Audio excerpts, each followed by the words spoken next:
তোর আর চাকরি করতে হবে না, বেড়ে যা আমার অফিস থেকে, তুই বাইরে যা।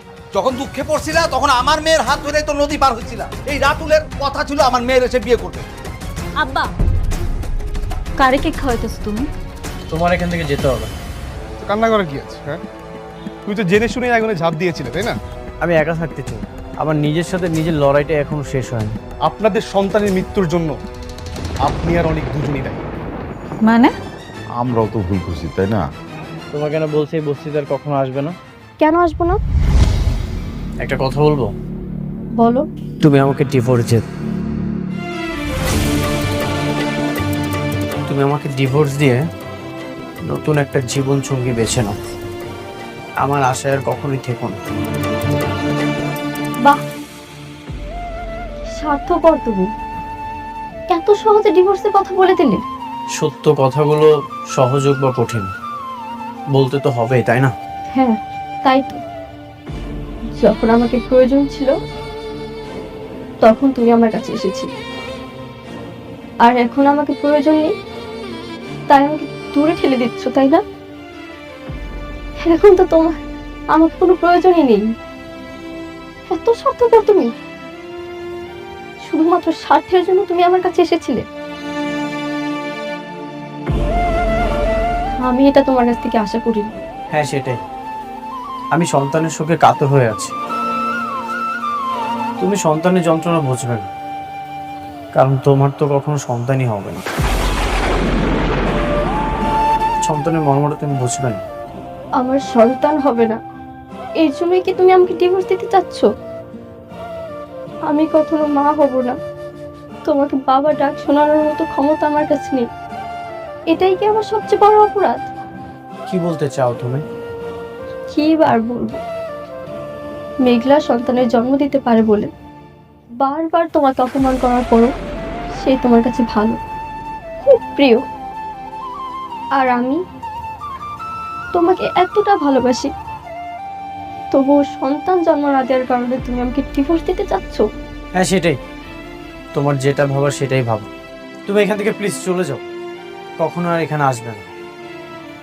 আমাকে একা থাকতে দাও।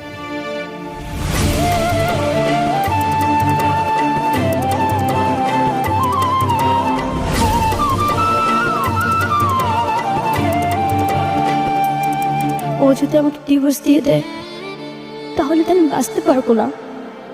এই পৃথিবীতে আমি মাত্র একজনকেই ভালোবাসি, আর এই ভালোবাসার জন্য আমি সব কিছু করতে রাজি। আমি সন্তান নিলে মনে হয় ও আমাকে ভালোবাসবে, তাহলে এই সন্তান নেওয়ার জন্য যা করতে হয় আমি তাই করব।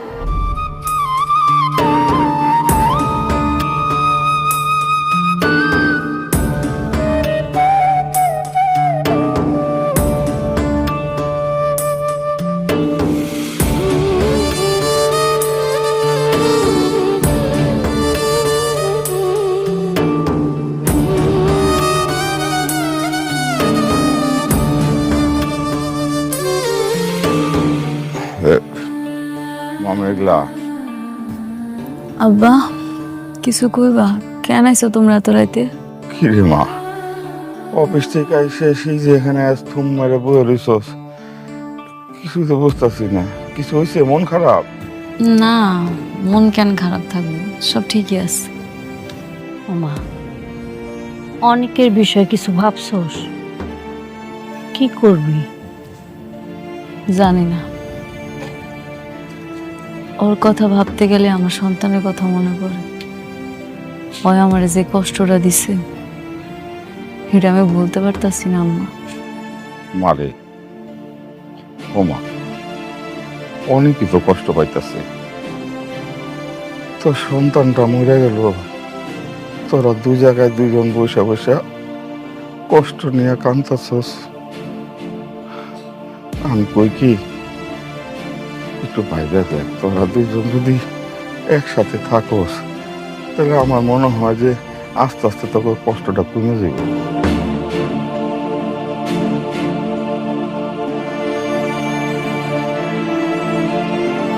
ওমা, চলো ঘরে চল, রাত হয়েছে, খাওয়া দাওয়া করে ঘুমাবি।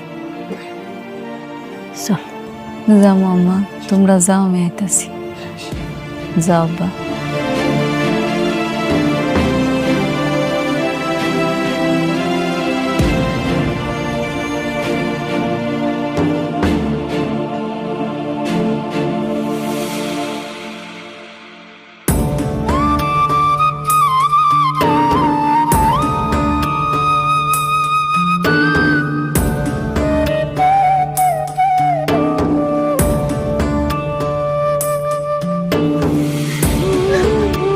কি রে মা, কান্না করছিস কেন?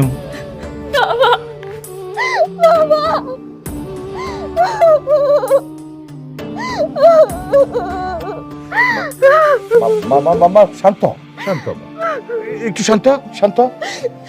কি হয়েছে মা, কেন কান্না করছিস বল? কেউ কিছু বলেছে? বল আমাকে। বাবা, আমি যে মা হতে পারবো না, এতে কি আমার কোনো দোষ আছে তুমি বলো? না, এতে তো তোর কোনো দোষ নাই। কেন রে মা, তোকে কেউ কিছু বলেছে? বল আমাকে। আমি মা হতে চাই বাবা। আমি ডাক্তারের সঙ্গে অপারেশনের ব্যাপারে কথা বলতে চাই। অসম্ভব মা, অসম্ভব। এই অপারেশনে অনেক রিস্ক আছে, এটা আমি তোকে কখনোই নিতে দেব না। বাবা, এছাড়া আর কোনো উপায় নেই। আমি অনেকের কাছে যেতে চাই। একটা সন্তান না হলে আমি অনেকের কাছে কিভাবে যাব বলো? এই অপারেশনটা যদি সাকসেসফুল হয় তাহলে তো আমি অনেকের কাছে যেতে পারবো। মারি, তুই কেন বুঝতে পারতাছিস না? এই অপারেশনে 50-50 চান্স।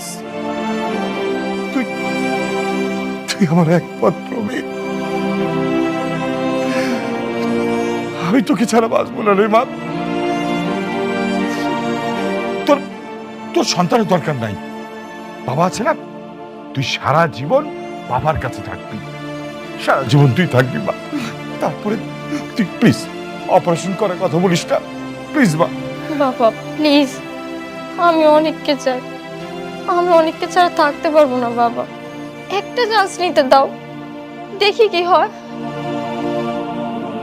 বাবা, বাবা, বাবা, তুমি তো ছোটবেলা থেকে আমি যা চেয়েছি সব কিছু দিয়েছো বলো।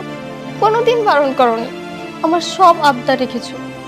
কোনোদিনও কিছু চেয়েছি তুমি দাওনি, এরকমটা কখনোই হয়নি। তাহলে আজকে এই একটা জিনিস চাচ্ছি, লাস্ট চাও তোমার কাছে বাবা। প্লিজ বাবা, আমাকে অপারেশনটা করতে দাও।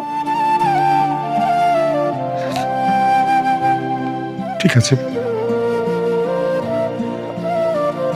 আমি সাব্বিরকে বলে দিচ্ছি, তোকে ডাক্তারের কাছে নিয়ে যাবে। আমি জানি না কি হবে, কিন্তু আমি আমার মেয়েকে হারাতে চাই না বাবা। তোকে আমি বড্ড ভালোবাসি বাবা, বড্ড ভালোবাসি।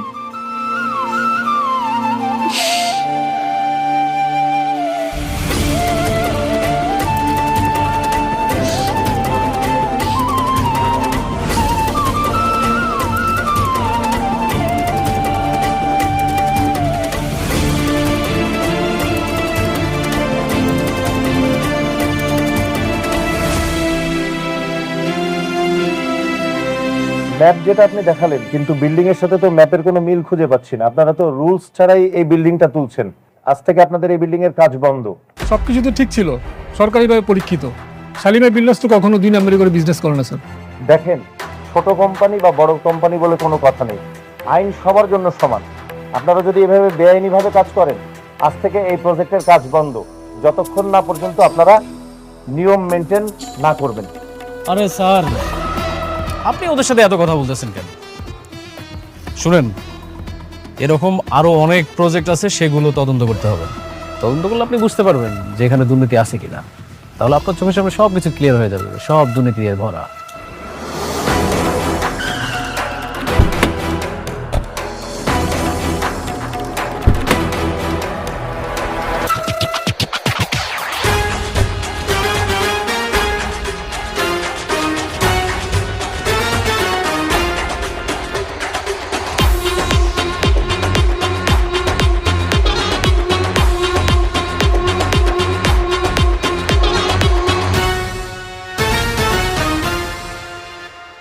কি হয়েছে এখানে? ও, কি হয়েছে বুঝতে পারছেন না? দুর্নীতি করে বিজনেস করতেছেন আর এখন এসে বলতেছেন কি হয়েছে? এই স্যার, ওনাকে বুঝাই বলেন। শুনেন, আপনাদের এই আবাসিক প্রকল্পের কার্যক্রম কোনো সরকারি বিধিনিষেধ মেনে তৈরি হচ্ছে না।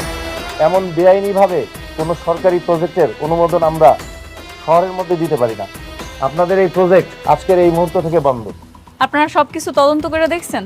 সবকিছু ভালো মতো দেখেন তারপরে কোন? হ্যাঁ অবশ্যই, আপনার আপত্তি থাকলে আপনি আবার আবেদন করতে পারেন, আমরা নতুন করে তদন্ত করে দেখব, কিন্তু ততদিন এই প্রজেক্ট বন্ধ থাকবে। পরবর্তী নির্দেশ না দেওয়া পর্যন্ত এখানে কোনো কাজ করা যাবে না। সবাই চলেন তাহলে। রাতুল সাহেব, তাহলে আসি।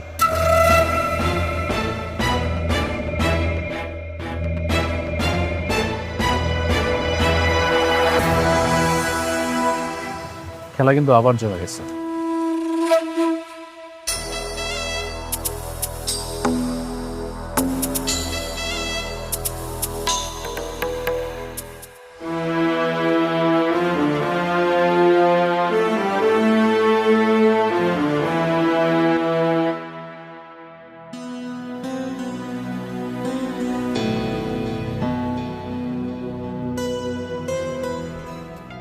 আমি বলবো কি, আপনি আর একটু ভেবে চিনতে সময় নিয়ে সিদ্ধান্তটা নেন। আমি বারবার বলছি, এই অপারেশনটা খুবই ক্রিটিক্যাল একটা অপারেশন। আর তাছাড়া আপনি তো জানেন আপনার শরীরে আরও কিছু প্রবলেম আছে, হ্যাঁ, যে কারণে এই অপারেশনটা আপনার জন্য সত্যি খুব রিস্কি।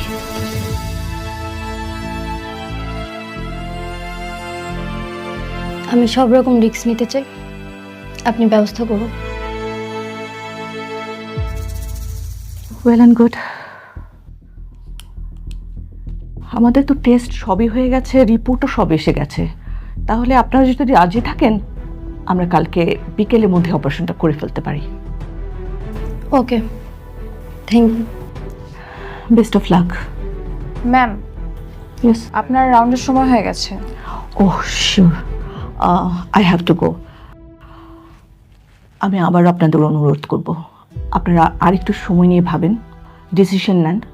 আর যদি ফাইনালি করে ফেলেন যে অপারেশন করবেন, তাহলে পরে আপনারা একটু অ্যাকাউন্টসে যোগাযোগ করবেন, ঠিক আছে?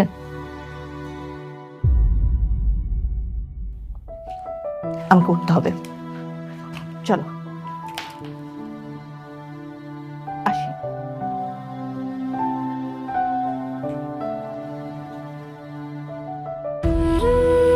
বৃষ্টি, কেন শুধু শুধু নিজের জীবনে এত বড় একটা রিস্ক নিচ্ছ বল? তোর কি দরকার এখন সন্তান নেওয়ার?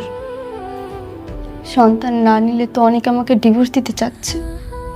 আমি যদি সন্তানের মা হতে না পারি, তাহলে আমি কিভাবে অনেকের সামনে স্ত্রীর অধিকার নিয়ে দাঁড়াবো বলো? দরকার নেই তো এরকম অধিকারের। দেখো বৃষ্টি, যে তোমাকে ভালোবাসবে, যে তোমাকে মন থেকে ভালোবাসবে, সে কখনো অজুহাত দেখাবে না যে আমার জন্য হাত কাটো তাহলে আমি তোমাকে ভালোবাসবো, আমার জন্য আত্মহত্যা করো আমি তোমাকে ভালোবাসবো। সে কখনো এই অজুহাতগুলো দেখাবে না। বৃষ্টি, বৃষ্টি, আমি তোমাকে বিয়ে করব। বৃষ্টি, চলো না আমরা সব কিছু ভুলে গিয়ে আমরা বিয়ে করি আর ছোট্ট একটা সংসার করি। হ্যাঁ, হয়তো তোমার সন্তানের কারণে আমাদের ঘরটা খালি খালি লাগবে, কিন্তু আমি আমার বৃষ্টিকে তো পাবো। বৃষ্টি, তুমি আমার এই কথাটা রাখো। আমি সত্যি তোমাকে অনেক ভালোবাসি, অনেক ভালো রাখবো, অনেক সুখে রাখবো। দেখো সাব্বির, আমি জানি তুমি আমাকে প্রচন্ড ভালোবাসো। আমি তোমার ভালোবাসাকে সম্মান করি, কিন্তু বিশ্বাস করো, আমি আমার জীবনে অনেকে ছাড়া অন্য কাউকে ভাবতেই পারি না। আমার ওকেই লাগবে, এই জন্য যা করতে হয় আমি তাই করব।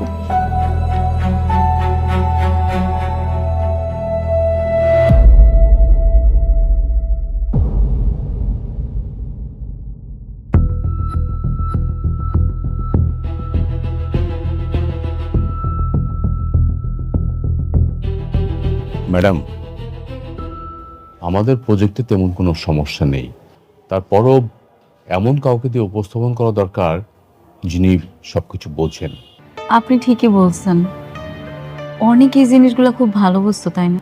ম্যাডাম, আমি অনেক সাহেবের কথা বলতে চাচ্ছিলাম, কিন্তু আপনি রাগ করেন কিনা তাই বলিনি। না না, রাগার কি আছে, কাজের জন্য যদি লাগে বলা তাহলে তো বলবেনই। কিন্তু আমি ভাবতেছি আমাদের প্রজেক্টটা রান করবো কেমনে কোন তো? দেখুন ম্যাডাম, যদি সরকারি কাউকে পয়সা দেই তাহলে এটা রান করা খুবই সহজ, কিন্তু আমরা সেটা দিতে চাচ্ছি না। আমরা সঠিকভাবে যেতে চাচ্ছি। আপনি একটা কাজ করুন, আপনি অনেক সাহেবকে ফোন দিন, আমি তাকে বুঝিয়ে ব্যাপারটা বলবো। না না ম্যানেজার আঙ্কেল, এটা কেমন দেখায় না? ওই বারবার আমার কাছে আইছিল আর আমি বারবার অপমান করে ফিরাই দিছি। এখন যদি নিজের প্রয়োজনে ডাক দেই কেমন স্বার্থপরের মতো হয়ে যাব না? না না ম্যাডাম, কিচ্ছু হবে না। আপনি ওনাকে ফোন দেন, আমি বুঝিয়ে বলবো।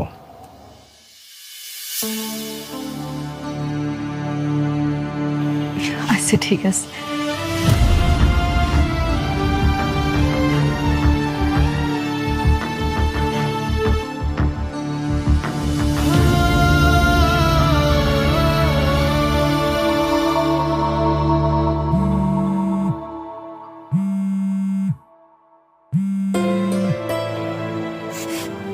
মেঘলা, কেমন আছো তুমি? আমি ভালো আছি। আচ্ছা অনেক, তুমি কি ব্যস্ত আছো? হ্যাঁ, আমি ফ্রি আছি। কেন, কি হয়েছে? একটু দরকার ছিল, তুমি একটু তাড়াতাড়ি আমাকে অফিসে আসতে পারবা? বুঝতে পারবো, আমি এখনই আসছি।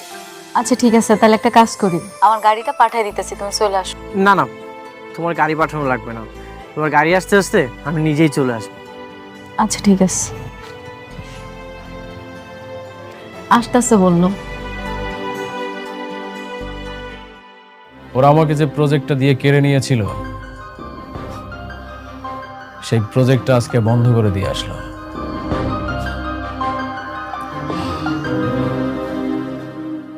Very good. এভাবেই আস্তে আস্তে ওদের সবর মারতে হবে।